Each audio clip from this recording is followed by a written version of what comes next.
Mayor's here. Good morning. Well, we know you're busy, and then there's just us having stuff going. Where do you start? You want to talk about some railroad corridor? We can start You there. want to talk about good stuff? Oh, you know All what? right. I want to add to the railroad corridor. And just because been some meetings and people, said the word convention center. Correct. As it's a meeting room. Correct. It's not. It's a meeting room. Yeah, I say it's like the former Hampton Inn. It's 2-3 rooms for people to meet in. It is not going to hold a conference. It's not going to hold a concert. Right. It's not going to do any of those things. So, when people start comparing it to the Sanford Center, I'm like, I don't know that you're fully grasping the scale of what we're talking about here. A meeting room. A Correct. conference room. It's not. Correct. Correct. That's what Boy, it is. that's where there's a lot of boy. But thank you for that clarification. Well, and then I was like, well, that's kind of a good thing that's just, and you've probably heard from more people, but that's all I got to say about the particular corridor to get that cleaned. And I know that that building that's coming down, you can certainly see some actions going on over there. Yeah, so first off, we have to do some asbestos remediation in that building before it can come down. Which we kind of knew about, so that's what's going on right now. If you drive down there, you'll see there's some fencing up and there's some equipment down there and such. I think that building is scheduled to come down at the end of the month. Exactly what date, I don't know. I've been asked that because I think there's some people want to rubberneck. Yeah, some people want to perhaps record it, etc., which is, fine. It's a historic building, so I get that. But once the asbestos remediation is done, then you can take the building down. And obviously, we will do our due diligence to make sure that any people are no longer in there. And if there's any cats and things like that, they're not in there either, because I've been asked about that too. So the goal is to get the asbestos out, make sure the building is completely empty, and then take it down. So hopefully by the end of the month, that'll be going on, and then the rest will follow suit, and we'll be knee-deep into it. But, yeah, if people were down in that area, they've seen the fencing go up and seen some equipment over there. And it's exciting because it's those first steps. And, it's like everything else in life. These things typically take a little longer than you'd like to, and very rarely do they go fully on schedule because they're construction projects. If you've ever had one in your home, there's not too many of those, even if you're doing them yourself, that end up especially if you're doing them yourself. Done on time. So we're starting work. But, yeah, I believe, next summer we'll be in the full swing of this thing, and it's going to be a good thing. I think, there's still a little bit more fundraising to be done for the YMCA and those kinds of things. But given how far the project's come and how much money has been raised, I feel very, very positive about how we're going to get this done. You are very immersed into what's going on around town, obviously. I was a little stunned when I heard the group from Alexandria that is planning the hotel project. Yeah, we didn't know all this good stuff was going on in Bemidji. You surprised to still hear stuff like that? Well, it's like everything else. I think unfortunately for us over the last several months, what has made the news has been our storm. And rightfully so. I mean, it was a significant, serious event. But I think if even hanging out at the state fair, when you talk to people, what's the number one thing they were talking about? The storm, the tree loss, how are you? So when that takes up so much media bandwidth, doesn't leave a lot of media bandwidth for other things that are going on. And then on top of that, we've had this disagreement with Northern Township, which has made statewide news as well. So I'd say over the last year, if you were talking outside of Bemidji about Bemidji, you're probably talking about the storm or this dispute with Northern Township, and some of the other good things we're doing don't make the top of the list because, unfortunately, good news doesn't sell newspapers, and it doesn't cause you to tune into the news or the radio. So, again, I'm not here to say that that's the only reason, but I think those storylines have dominated the headlines. Well, people come north hunting fish. We know they do. Right. We have proof of that. We just do. don't hear from the others. No. They come up here as well. No, and so I mean it's good. It's a good reminder to you though of how often you have to work and how hard you have to work to keep marketing the things that you're doing outside of your community to keep people aware. Because again, our group there at Greater Bemidji did a nice job of making sure that those folks did know, but it was outreach. To your point, it wasn't them, picking up a newspaper and going, "Oh, look what's going on in Bemidji." So, Where are we at with the levy? Well, we're knee deep in the discussion. Our work session coming up on Monday will be all around that. We have until the last meeting of December to set it. I think our staff will be coming to that work session with different options. We set the highest limit of the levy to be 6%.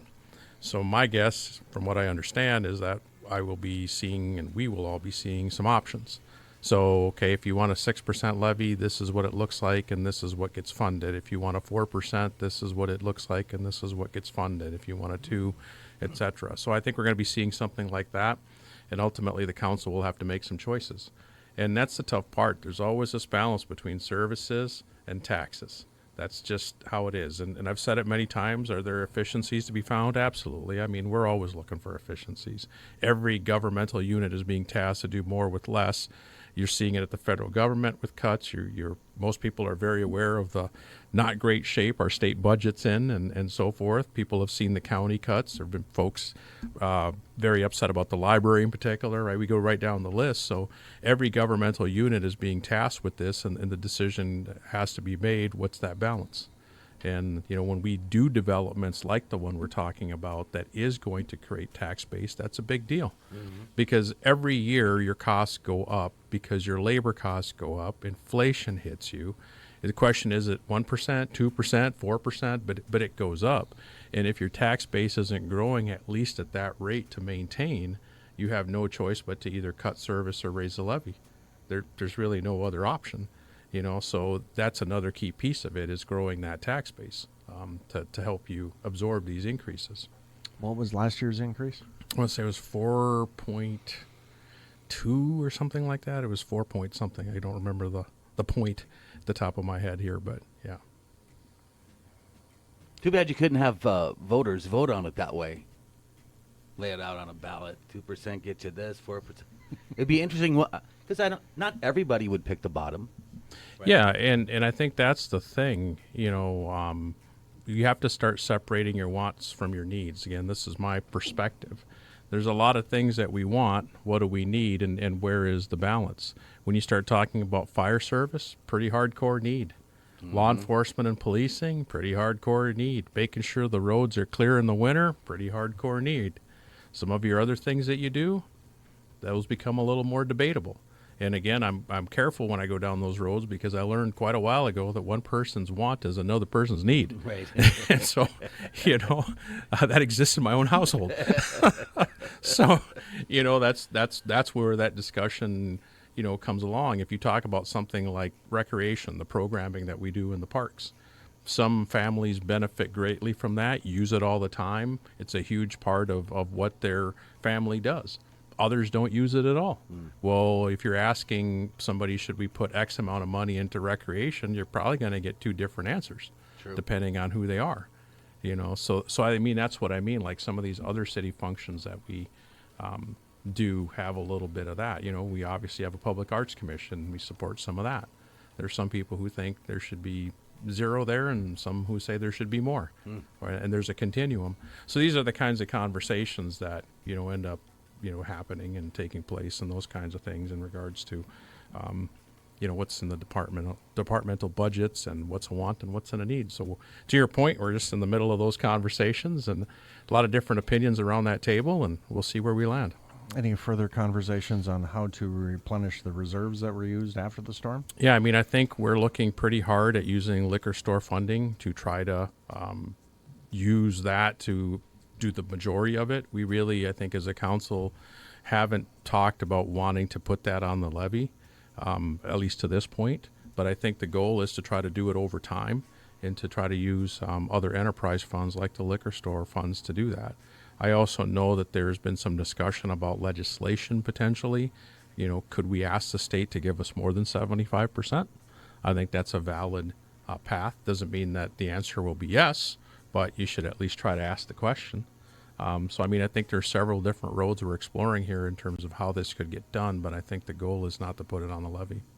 We any closer to getting a final number on storm costs?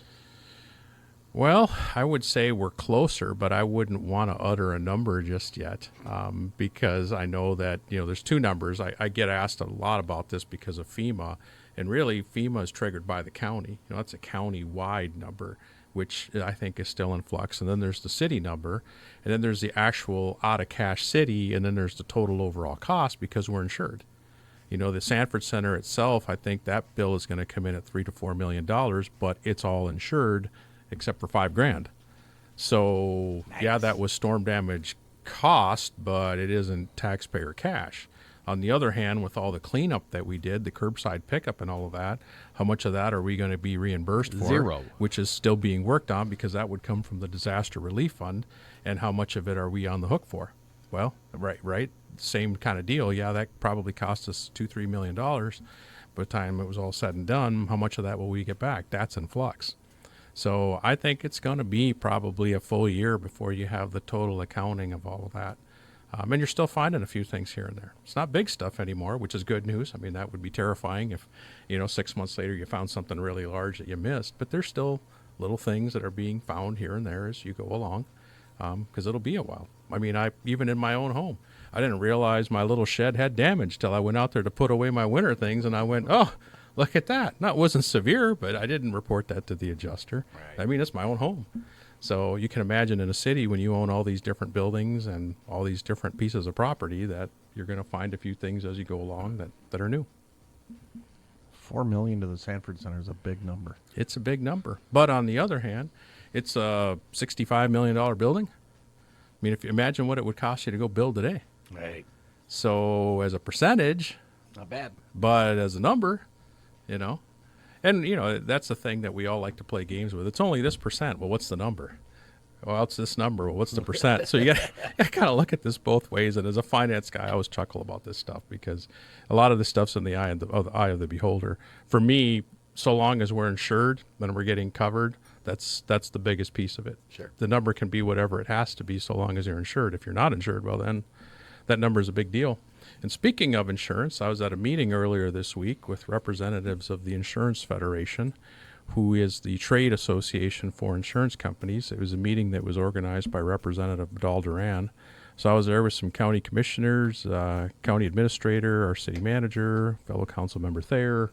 And it was a conversation about insurance and claims and those kinds of things. And it was kind of interesting because if you really think about insurance in our community, it's a bit of a tale of two cities. I've heard from some folks who've gotten really good service from their agent or from their insurance company. Their claims are settled. They've moved on. Life is good for them. And I've heard from other people who are on their third adjuster and still don't have a resolution as to what's going to happen. I've heard from other people who've tried to contact their adjuster and can't even get the person on the phone, and everything in between. Mm-hmm. So when you have this kind of damage with this many claims, you're going to have that. So, there were some conversations around customer service and making sure that people are being dealt with fairly and that people are being communicated with and all of those kinds of things. But underneath it all is something that's a little bit more, I don't know if sinister is the right word because I don't mean to disparage anybody, but it's just one of those things that gets lost in the shuffle, and that's policy changes. Most of us have seen policy changes in our home coverage, and usually it's when your insurance company mails you something in the mail. Often looks like a piece of junk mail. You open it, it says, hey, this change has happened. Unless you read legalese, you probably don't fully understand exactly what that change is. And most people just set it aside and move along and don't realize that their coverage has changed. And that's been something that insurance companies seem to be doing more and more, in part because they're dealing with excessive losses. And insurance is a business. Sure. If you keep paying out more than you take in, you're not going to be around. So, that's a reality too. But what doubles down on those policy changes is escrow. How many people have insurance policies on escrow? True. I'd tell you the majority of mortgage holders do. Yep. So you get a notification that your your mortgage payment went up $20 a month or $50 or whatever the number is due to escrow. Some of that's tax, some of that's insurance. How often do you go look at that policy? How often do you think maybe I should go talk to somebody else and see if I should get better coverage or what is my coverage? Those things get lost in the shuffle. And when they show up, when you have a storm like this, and now you've got to rely on the coverage. So I don't know what the answer to that is, but when we were discussing it, that's what I kept bringing up a little bit was there's this process that doesn't seem to lend itself for information flow and from people to ask questions and look at it. in a very analytical way. Don't know the answer, but I think what I've just described is pretty common. Yeah, well, the companies are sending out the information. We're choosing to not dig in. Correct. Well, Take a a lot of minute, times because you don't know what it is you're reading. To a degree. So what I suggested is this. It's just my own harebrained idea. How about that? I'll call it harebrained today. Like when you get health insurance, there are bands. Like there's a platinum plan, there's a gold plan, there's a silver plan, and there's a bronze plan. And every company operates in those bands. Why couldn't you do something similar for insurance? You have a homeowner's policy. These policies are in a platinum band. These policies are in a gold band. So at least you have some understanding of where your policy sits in these things. And then you have some freedom of choice, right? If you're willing to pay more for the platinum plan, then you do. If you're not, then you don't. But at least you have some understanding before a storm hits you of what kind of policy you have. Because I think there's a lot of people who were thinking they were buying a premium policy that turns out they didn't, because it had a brand name that they were used to dealing with years ago that they had a lot of trust in, and now things have changed. And it changed because you kept getting those mailers in your mailbox telling you your policy changed and you didn't know.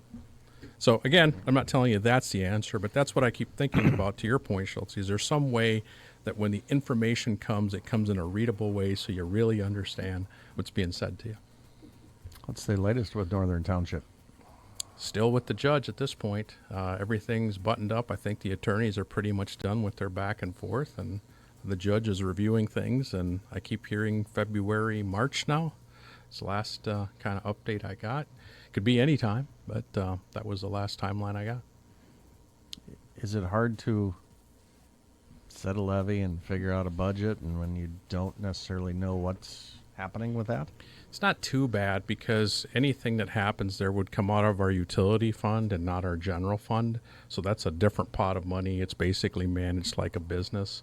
So it's not quite apples to apples.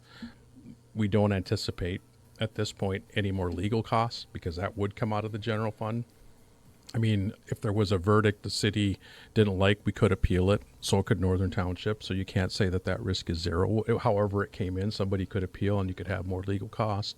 But outside of something like that, I don't anticipate any more cost of the city unless we are awarded that territory and start working on the project. But then that'll come out of the utility funds. Perfect. Got any fun stuff coming on? I don't know. Talking budgets. There's nothing fun there. Right. Well, for finance people, it can be kind of fun. I suppose. Like the number stuff for me is always fun and interesting. I've been like that since a kid. But I will tell you, the policy-making side of it, deciding what's a want and what's a need, isn't always the fun part of that, because no matter what decision you make, you're going to disappoint somebody. That's how it's always going to be. You never set a levy, even if it's zero, you're never going to set a levy where every person you meet on the street's going to go, great job, I'm happy with that. I would like a negative sign in front. Yeah, see? Right there. Right. If I come here in a few weeks and tell you it's zero, you already heard it. Schulte's going to tell me, why is it there a negative? Yep. And, that's okay. Like, that's what makes, a community a community. I have no problem with that. But the analytics of it is the easy part. The decision-making, that's the complicated part. Well, we hope you have a good holiday. Yeah, and hey, we had Veterans Day yesterday, Yes, which was awesome. To all our vets. Had a lot of people in my family who have served, so I always appreciate being able to take a day and recognize everyone, and especially in the world we currently live in, with things going on in the Middle East and things going on in Russia and Ukraine, all these kinds of stuff. Just as a good reminder to thank our vets and to appreciate what they do, because freedom is never free. Amen.